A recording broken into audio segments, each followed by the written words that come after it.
Safety first, নিরাপত্তায় প্রথম ছাত্র, এই প্রতিপাদ্য, এই এই আদর্শ এবং এই মূল মন্ত্র ধারণ করে কেশবপুর উপজেলা বিএনপির সফলতম সভাপতি জননেতা জনাব আবুল হোসেন আজাদ তার নির্বাচনী প্রচারণা শুরু করেছেন।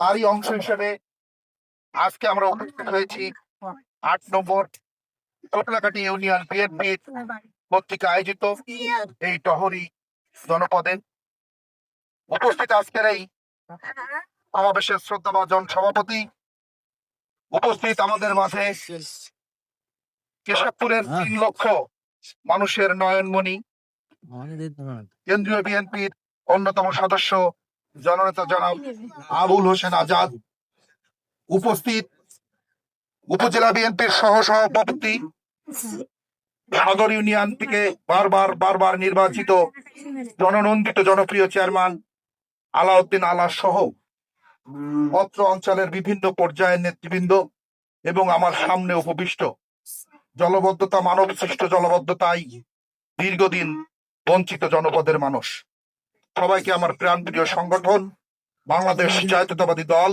কেশবপুর উপজেলা বিএনপির পক্ষ থেকে জানাই রক্তিম শুভেচ্ছা এবং অভিনন্দন।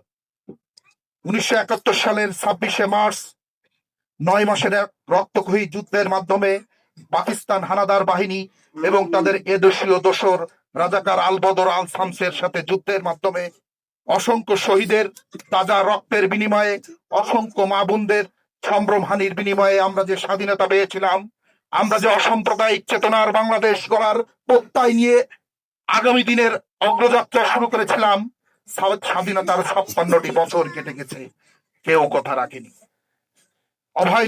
অভয়নগর থেকে অহাব আলী বলেছিল কেশবপুর জনপদে এসে এই জলবদ্ধতা নিরসন করবেন কি আর প্রকল্পের মাধ্যমে এই জনপদের এই ডহরি, এই বিল কপলিয়া, এই কালীচরণপুর মানুষের ভাগ্য উন্নয়নে তিনি কাজ করবেন।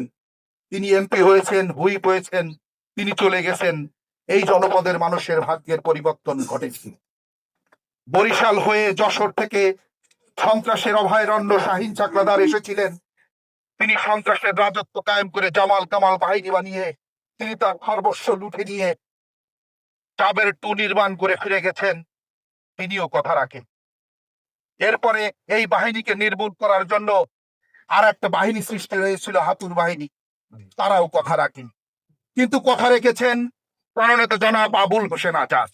তিনি এই জনপদের দীর্ঘদিনের জলবদ্ধতা, দীর্ঘদিনের সৃষ্ট মানব সৃষ্ট জলবদ্ধতা নিরসনে অলরেডি কাজ শুরু করে দিয়েছেন। কথাই নাই কাজে বিশ্বাসী এই নেতা, তিনি তার কাজের মাধ্যমে প্রমাণ করেছেন।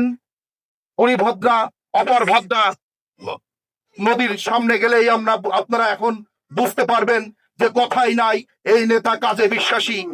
এই জনপদে অনেক অসংখ্য মন্দির এবং মডেল মসজিদ নির্মাণের কথা দিয়ে রাষ্ট্রীয় ক্ষমতায় এসেছিলেন, কিন্তু কেউ সেই কথা রাখেনি।